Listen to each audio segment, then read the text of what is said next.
তা এই ভিডিওটা তোমরা যখন ক্লিক করছো নিশ্চয়ই যে অসাধারণ কিছু দেখাবো বলেছিলাম থাম্বনেলে, সেটাই দেখার জন্য তোমরা ক্লিক করেছো। তা এই মুহূর্তে তোমরা দেখতে চলেছো সবচেয়ে ভয়ানক একটা কাণ্ড, যেটা ভূতনাথে যেয়ে আমরা দেখলাম। একবার দেখো যে লোকগুলো দেখো নদীতে সাঁতার কাটছে, দেখো ভালো করে দেখো, একটা লঞ্চ আসছে। এই লঞ্চে দেখো, একবার লক্ষ্য করো, লঞ্চের সামনের দিকে লক্ষ্য করো, দেখো কিছু লোক সাঁতার কেটে যাচ্ছে এবং ওই লঞ্চটা পাকড়াচ্ছে। দেখো লঞ্চটা ওরা কিন্তু ধরে নিয়েছে। এবার দেখবে ম্যাজিক এবং আসল খেলা। দেখো এই লঞ্চ থেকে এরা লাফ মারছে, দেখো একবার, দেখো একবার কি ভয়ানক কাণ্ড। তাই এটা ছিল অসাধারণ। এটা কিন্তু সত্যি একটা বিপজ্জনক পরিস্থিতির মধ্যে থেকে এরা লাফ দিচ্ছে, অসাধারণ একটা। এটা করা অসম্ভব, যে সে মানুষ করতে পারবে না। কেননা অনেক সময় এই নদীতে ঠাকুরের যে বাঁশের যে ফ্রেম দেওয়া হয়, সে ফ্রেম কিন্তু ভেসে আসে। অনেক সময় এটা খুব বিপজ্জনক হতে পারে যদি এটা ওদের গায়ে পড়ে। আর দেখো একবার ভিডিওটা।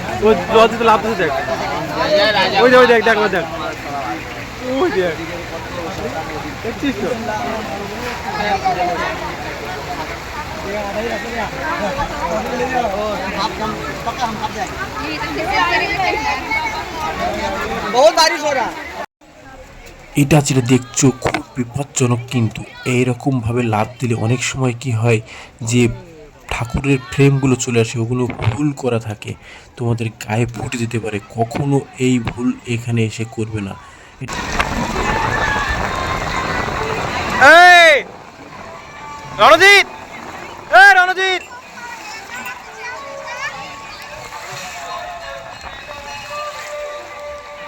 ডুম্বার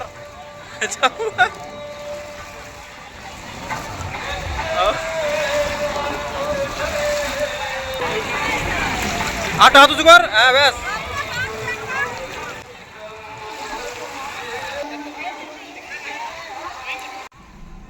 তো অনেকে বৃষ্টিতে ভিজে কিন্তু বৃষ্টির মজা নিচ্ছিল। তো তোমরা চাইলে এই বৃষ্টির মাঝে এসে গঙ্গার ধারে বসে এরকম মজা নিতে পারো, আর তোমার ভূতনাথে বাবার মাথায় জল ঢেলতে পারো। সত্যি অসাধারণ ছিল, কিন্তু এই মুহূর্তগুলো সত্যি মানে বাঁধিয়ে রাখার মতো। তাই ভিডিওটা করে তোমাদের কাছে শেয়ার করলাম। তো ভিডিওটা কেমন হয়েছে অবশ্যই কমেন্ট করতে ভুলবে না, এবং লাইক সাবস্ক্রাইব করতে ভুলবে না বন্ধুরা। তাই সবাই যখন মজা নিচ্ছে আমি কেন থেমে থাকি, তাই আমিও গামছা পরে নেমে গেলাম একটু স্নান করতে। লজ্জা লাগছিল গামছা পরে, তবুও মজা নিতে নেমে গেলাম গঙ্গার জলে। नाथ मातार पूजन। हाय गाइस,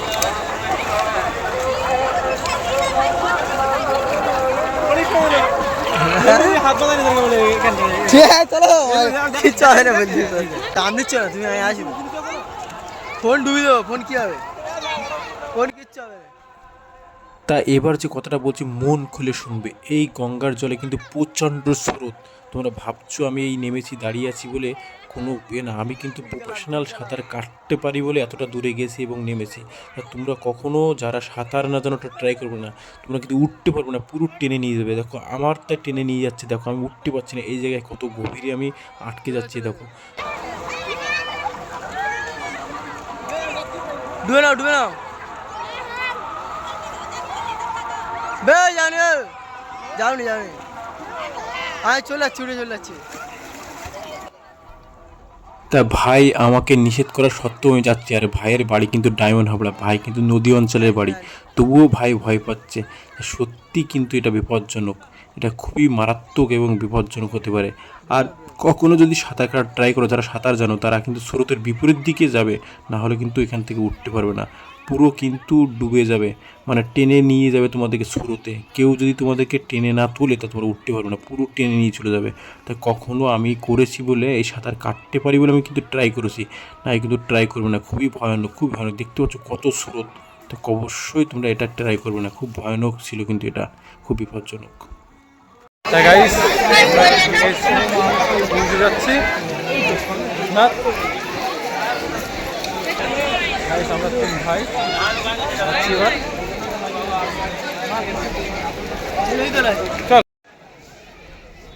তো আমি আবারও বলছি, সাঁতার কাটা খুবই রিস্ক। আমি সাঁতার কেটেছি বলে তোমরা ভেবো না খুব সহজ। আমি কিন্তু অনেক দিন থেকে সাঁতার জানি এবং সাঁতারের সাথে আমি ছোটোবেলা থেকেই পুকুরে স্নান করে বড়ো হয়েছি। তো তারপরে আমরা বন্ধুরা মন্দিরে ঢুকে গেলাম পুজো দিতে। কিন্তু মন্দিরের কিন্তু এই কিছুটা দূরে তোমরা ভিডিও করতে পারবে, তার ভেতরে যেয়ে কিন্তু ক্যামেরা অ্যালাউ নেই, সাবধান, ফোন কেড়ে নিতে পারে। তা তোমরা আমার মতো রিস্ক নিয়ে ভিডিও করার কোনো প্রয়োজন নেই। তো আমি ব্যাগটা নিয়ে গেছিলাম, ব্যাগটা নিয়ে যাওয়ার কারণ আমাদের ব্যাগে অনেক মোবাইল টোবাইল ছিল।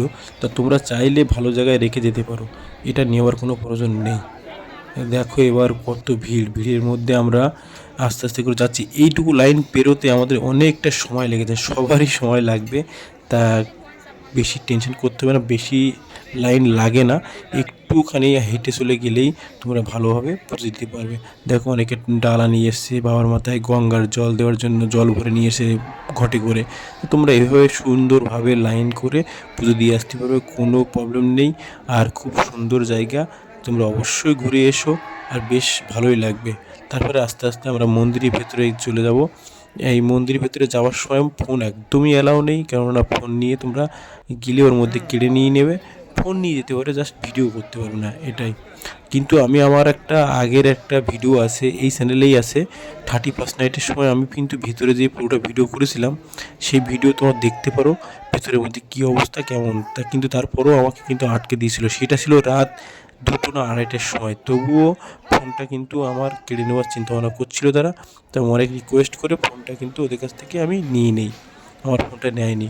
তা তোমরা কখনোই এটা ট্রাই করবে না, কেননা হ্যারাসমেন্ট করতে পারে। বেকার কি দরকার আছে বলো, বাইরে থেকে তো অনেকটাই ভিডিও তোমরা দেখতে পাচ্ছ এবং নিজের চোখে দেখতে পাচ্ছ, আর ভিডিও করাটার কী দরকার আছে। দেখো ফোন টোন এর মধ্যে অ্যালাউ নেই, কেননা ফোন অ্যালাউ নেই এর কারণ হলো যে সুন্দর দৃশ্য তোমরা যদি এভাবে বাইরে প্রকাশ করে দাও তাহলে অনেক সময় রিস্ক হয়ে যায়। অনেক সময় এখানের মানে অনেক সময় কী হয়, বাইরের কোনো কান্ট্রি থেকে এসে এটা মানে দেখে গেলে তারা হয়তো এরকম ধরনের সৌন্দর্য তুলে ধরতে পারবে বা এর বিষয় নিয়ে অনেক বাজে মন্তব্য করতে পারে, এরকম ধরনের অনেক প্রবলেম থাকে। সে কারণে এইগুলো অ্যালাউ থাকে না ফোনগুলো। তারপরে আমরা পুজো দিয়ে বেরিয়ে আসলাম এবং ওখান থেকে প্রসাদ পেলাম একটা, মানে বাবার মাথায় যখন জল ঢেলছিলাম সেই সময় কিন্তু ওখান থেকে প্রসাদ পেয়ে গেছিলাম। তারপরে আমরা দেখো ড্রেস চেঞ্জ করে ফেলেছি। আমার কিন্তু সাদা আর গেঞ্জি গায়ে দেওয়া ছিল, সাদা একটা গেঞ্জি গায়ে দেওয়া ছিল এবং আর একটা দেখবে হাফ প্যান্ট পরা ছিল। তো কিন্তু আমি সেটা চেঞ্জ করে ফেলেছি। আমরা চেঞ্জ করেছিলাম কোথায় বলো তো, একদম নিরিবিলি একটা জায়গা, যেটা ছিল তোমার মানে এই যে নিমতলা শ্মশানের যে ইলেকট্রিক চুল্লি তার পাশেই কিন্তু একটা ঘাট আছে, ওখানে কেমন লোক যায় না, একটু ভয়াবহ জায়গা। তাই আমরা ওখান থেকে স্নান করলাম, একটু ভালো করে গাটা ধুয়ে নিলাম এবং নিজেকে ফ্রেশ করে ড্রেস চেঞ্জ করে আমরা কিন্তু সোজা আবার চলে গেলাম। ও আর একটা কথা, দেখো এই গামছাটা আমি এখানে রেখে গেছিলাম মনের ভুলে, স্নান করে উঠে, তাই গামছা কেউ নেয়নি। আর এই দাদা সাথে যাওয়ার সময় আমরা বললাম, দাদা ঠিক আছে ধন্যবাদ যে তোমরা গামছাটা রেখে দিয়েছো। তো বলছি আমরা এরকম লোকের জিনিসে আমরা হাত দেই না, আমরা হয়তো রাস্তায় থাকি তবুও আমরা এরকম কাজ করি না। সত্যি অনেক ধন্যবাদ দাদারা, আর সত্যি অনেক ভালো, গামছা দেখো নেয়নি। তা তোমরা চাইলে এখানে এসে এরকম আনন্দ করতে পারো। খুব ভালো লাগলো, আর ভিডিওটা কেমন লাগলো অবশ্যই কমেন্ট করে জানাবে, আর শেয়ার করতে ভুলবে না। ভূতনাথে প্রচুর এরকম আনন্দ হয়, আর এই সময় শ্রাবণ মাসে কিন্তু প্রচুর ভিড় হয়। তোমরা অবশ্যই শ্রাবণ মাসে ভূতনাথ যাবে আর বাবার মাথায় জল ঢেলবে আর এই মজা নেবে, আর গঙ্গায় স্নান করতে ভুলবে না। কিন্তু সাঁতার কখনো কাটার চেষ্টা করো না, যারা সাঁতার না জানো, খুব রিস্ক। আর সাঁতার যদি বা কাটো তার বিপরীত মুখে তোমাদের আসতে হবে। তো বন্ধুরা ভালো থাকো, লাভ ইউ অল, দেখা হচ্ছে নতুন কোনো ব্লগ ভিডিওয়ে।